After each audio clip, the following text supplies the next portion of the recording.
दोस्तों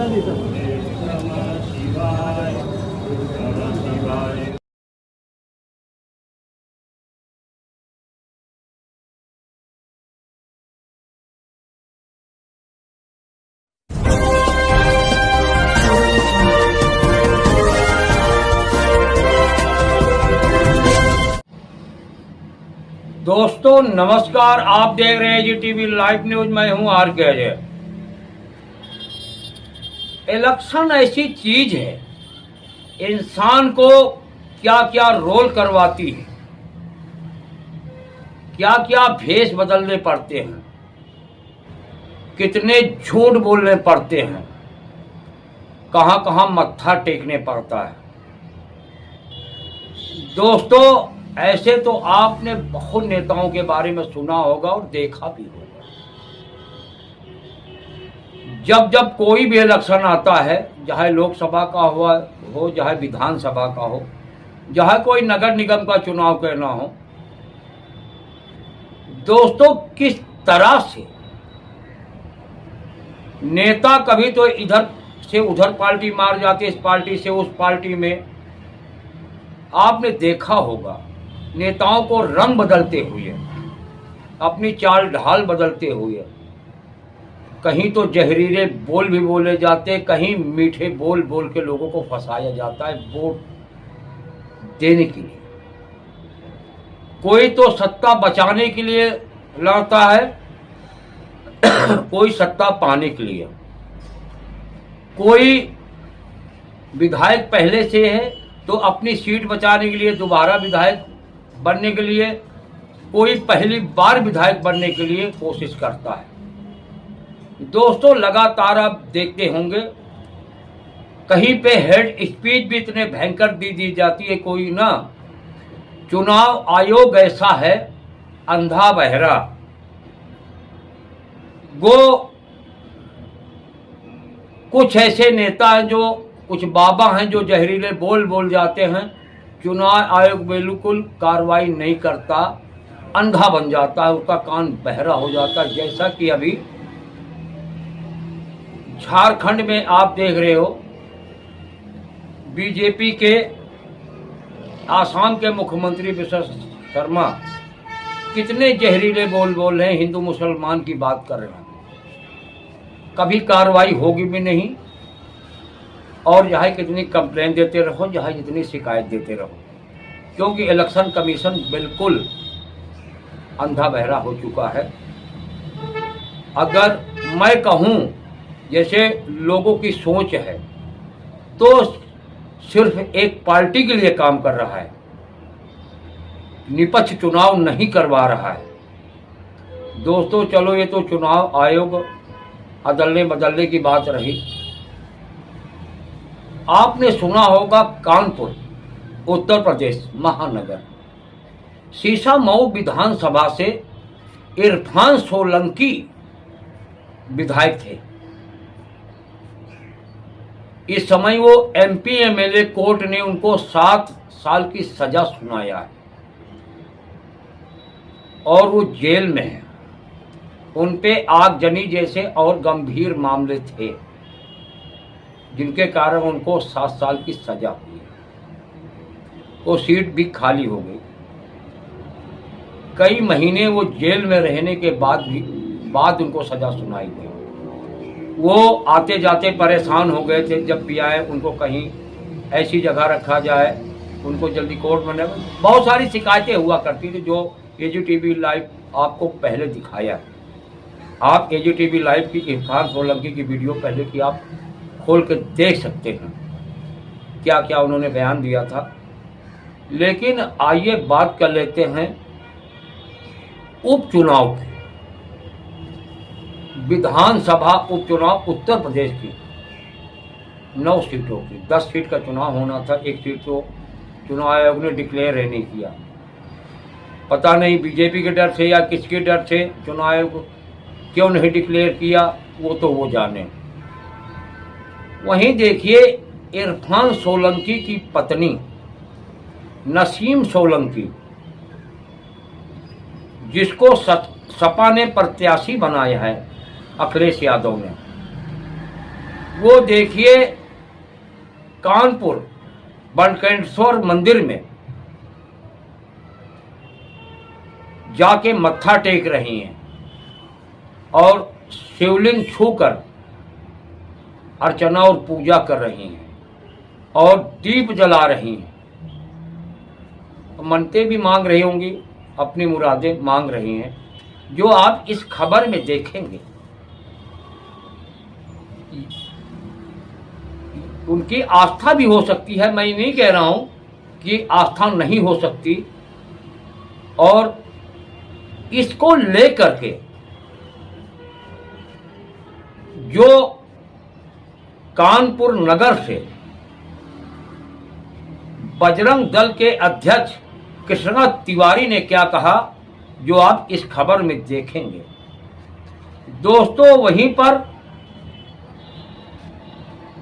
AIM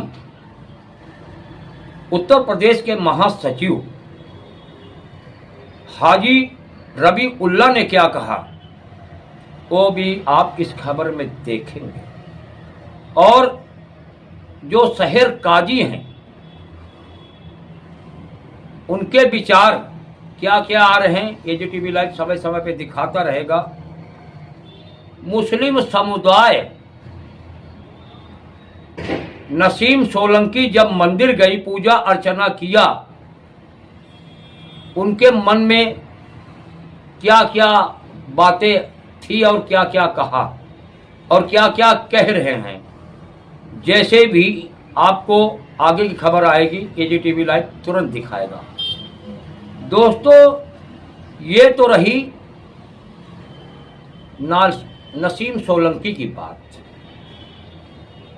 आइए बात कर लेते हैं बटेंगे तो कटेंगे। किसने कहा था? मुख्यमंत्री योगी आदित्यनाथ जी ने कहा था, बटेंगे तो कटेंगे। वहीं नरेंद्र मोदी जी ने एक रहेंगे तो सेफ रहेंगे, पता नहीं क्या क्या। अखिलेश ने भी कहा, मायावती ने भी कहा, अपने अपने नारे अलग हिसाब से। और देखिए वोट के कारण क्या क्या रंग बदलना पड़ता है। बीजेपी के प्रत्याशी ठाकुर रामवीर सिंह, जो कुदरती विधानसभा से प्रत्याशी बनाए गए हैं भाजपा से, जो आप उनको देखेंगे तो आप दंग रह जाएंगे। जो पार्टी हिंदू मुसलमान करती हो, पाकिस्तान करती हो, मुसलमानों को पानी पी पी के कोसती हो, उनके प्रत्याशी देखिए किस तरह से मुस्लिम समाज की टोपी लगाए हुए, मुस्लिम टोपी लगाए हुए जो मुस्लिम लोग लगाते हैं, और गमछा जो कहते होंगे और भी भाषा में, हम तो गमछा कहते हैं, वो भी पहन रखे हैं। जो आप उनकी फोटो देखेंगे, इलेक्शन क्या क्या करवाता है, कितने झूठ बुलवाता है, कितने लोगों से हाथ जोड़वाता है। लोकतंत्र है, लोकतंत्र न होता तो ऐसे ये करते ही नहीं। संविधान ने इनको झुका दिया है। बाबा भीमराव अंबेडकर जिन्होंने इतनी मेहनत किया, आज उस संविधान की इतनी ताकत है, नेताओं को, चाहे सत्ताधारी हो, चाहे विपक्ष हो, कोई भी हो, जनता के आगे जाके हाथ जोड़ना पड़ता, मजबूर होना पड़ता है। अगर ये संविधान न होता तो आज जनता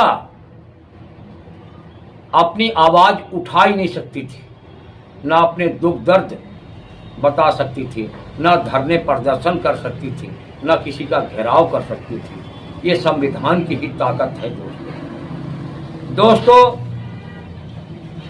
आप देखेंगे बीजेपी प्रत्याशी ठाकुर रामवीर सिंह कुर्दकी विधानसभा में किस तरह से मुस्लिम समाज के बीच में बैठे हुए हैं और वेशभूषा क्या है, जो आप इस खबर में देखेंगे।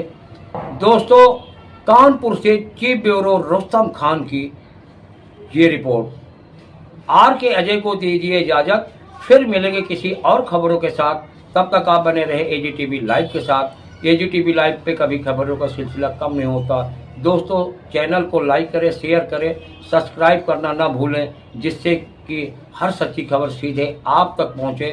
दोस्तों, कमेंट जरूर करें, जो भी आपको समझ में आए, जो वीडियो अच्छी लगे तो वेरी नाइस, जो भी आप लिखना चाहें तो हमें भी पता लगे आप क्या चाह रहे हैं, आप क्या चाहते हैं, और इससे हम और बेहतर कर सकें। जब आप कमेंट करके बताएंगे तब हमें भी पता चलेगा। दोस्तों, देखिए कानपुर से चीफ ब्यूरो रुस्तम खान की एक रिपोर्ट आगे।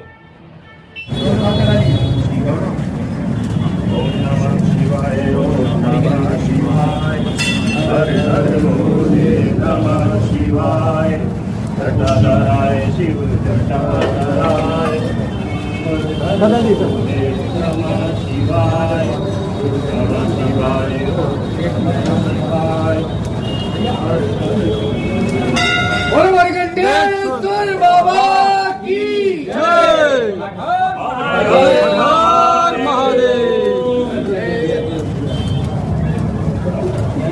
आइए इधर आइए। कितना पावर करूँ ना?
हम बात करने जा रहे हैं बघेल दल के वरिष्ठ नेता तेज तर्रार कृष्ण तिवारी जी, जो जलाभिषेक किया है नसीम सोलंकी ने समाजवादी पार्टी के कैंडिडेट में, उस संबंध में देखना है कि ये क्या प्रतिक्रिया है इनकी। बहुत तेज तर्रार नेता है ये।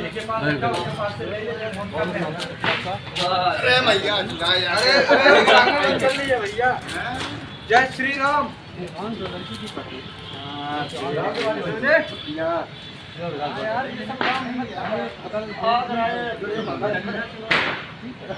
वहाँ पर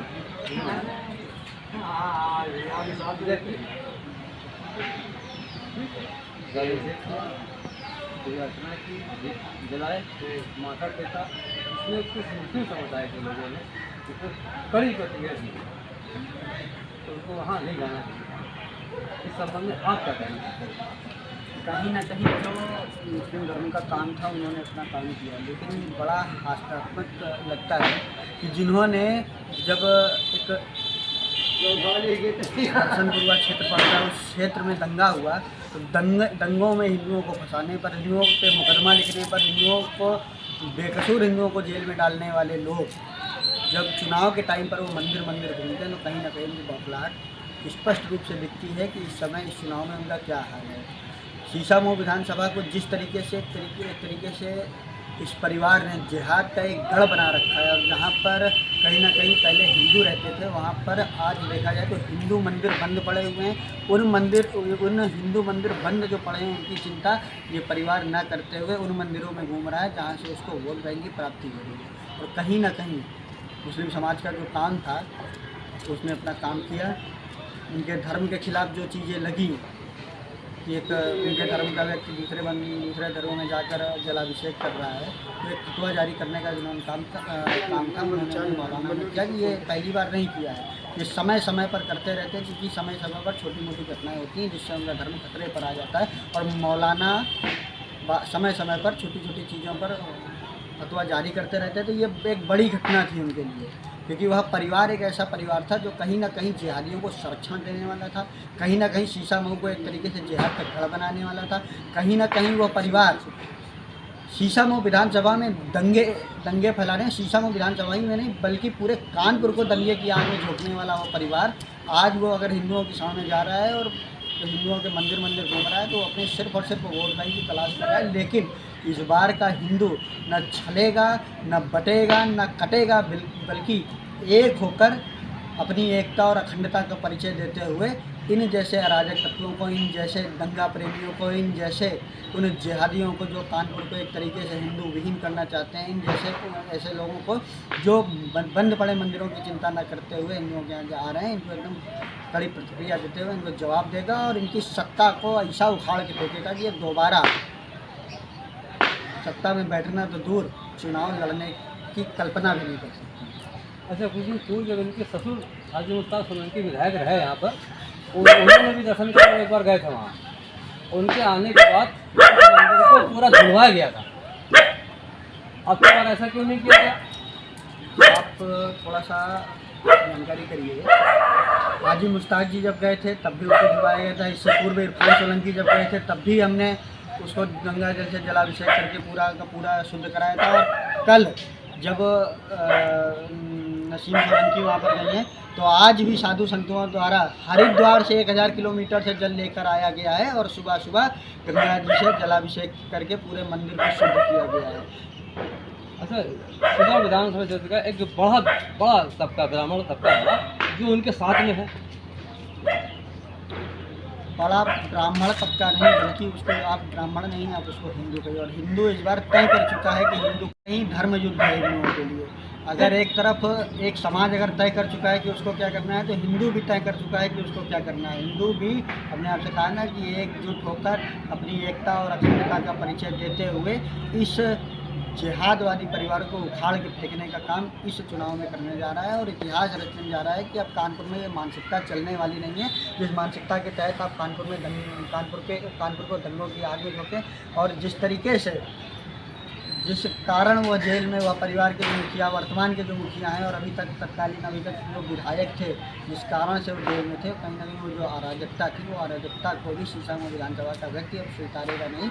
और यह सिर्फ एक भ्रम है और यह भ्रम पैदा करके जो स्वयं को हिंदू कहते हैं, हिंदुओं के काले नेमी कहे जाने वाले कानपुर में और हिंदुओं के नाम पे कलंक अमिताभ वाजपेयी जो है मैसेज देने का प्रयास कर रहे हैं कानपुर में कि वो ब्राह्मण समाज को उनका जोड़ना है। ब्राह्मण समाज इन जैसे काले नेमियों के पक्ष में आने वाला नहीं है, बल्कि इन जैसे काले नेमियों को 2027 में इनको भी जवाब देगा और 2025 के इस चुनाव में तो शीशा मऊ विधानसभा में अपना जवाब देने जा रहा है। अच्छा कृष्णा जी, एक आखिरी सवाल है। जब ये लोग वहाँ जाते हैं, पूजा अर्चना करते हैं, उसके बाद ही मंदिर धुलवाई जाती है, इनको जाने क्यों दिया जाता है? देखिए, हमारा धर्म जो है ना, यह धर्म सर्वे भक्तु सुखना सर्वे संत निरामया के साथ साथ कहीं ना कहीं सबका सम्मान करता है। और वह सम्मान सिर्फ इंसानों में नहीं, हम जानवर में भी अपना भगवान देखते हैं, हम फूल पत्तियों में, हम पत्थरों में भी अपना भगवान देखते हैं और हम सबका स्वागत करते हैं। इसलिए कोई भी आए, हम कभी किसी को नहीं रोकते हैं, कभी किसी को मना करने का प्रयास नहीं करते हैं। यह भगवान शिव है, शिव अखंड और अनंत है और अनंत सब में व्याप्त है, तो सभी आ सकते हैं। लेकिन मानसिकता देखी जाती है कि कौन किस मानसिकता के साथ आता है। तो फिर मंदिर धुलवाए क्यों जाते हैं? मंदिर धुलवाए नहीं जाते हैं, जैसे पापियों के आने से मंदिर अशुद्ध हो जाते हैं। जब राक्षस आते हैं कहीं ना कहीं, जब देवों के यज्ञ चल रहे होते हैं तो उन यज्ञों में सबका स्वागत रहता है, लेकिन जब असुर आ जाते हैं तो उन असुरों को जाने के बाद उसका शुद्धिकरण किया जाता है, तो मंदिरों का शुद्धिकरण किया जाता है। इन सोलंकी समाजवादी पार्टी के कैंडिडेट हैं R7 इन्होंने बरखंड मंदिर जा करके और जलाभिषेक किया है, शिवलिंग पर जल चढ़ाया है इन्होंने और वहाँ पूजा अर्चना की है, पैर छुए वहाँ। क्या ये सच सही है गलत है? भाई ये वो नेता टाइप के लोग हैं, और उनका क्या है, उनका अपने हिसाब से उन्होंने जो भी करा होगा अच्छे समझ करा होगा। इसके बारे में उल्मा जो कहेंगे वो उससे बात तो उठा सकते हैं। और भाई राजनीति में इनके शौहर भी जाते थे, इनके ससुर भी जाते थे वहाँ पर, और अब वो जा रही हैं तो उसको क्या कहा जाएगा। फिर उससे पहले तो हाजी मुश्ताक सोलंकी में गए वहाँ पर, हाजी मुश्ताक गए थे वहाँ पर विधायक को जब ये गए थे वहाँ दर्शन करने के लिए, तो इनके आने के बाद मंदिर को धुलाया गया था। मंदिर धुलाया गया था मंदिर को। मंदिर तो धुलाया क्या, गंदा हो गया तो जानते, ये तो वो बता सकता है। एक मुसलमान के मंदिर में जाने में गंदा हो धुलाएंगे, उसमें बजरंग का उन लोगों ने विरोध भी किया था। और वही वोट देते हैं उनको। हिंदू ही कम से कम 25% हिंदू वोट देता है उनको, जो बनवाते हैं, और बाकी मुसलमान देता है।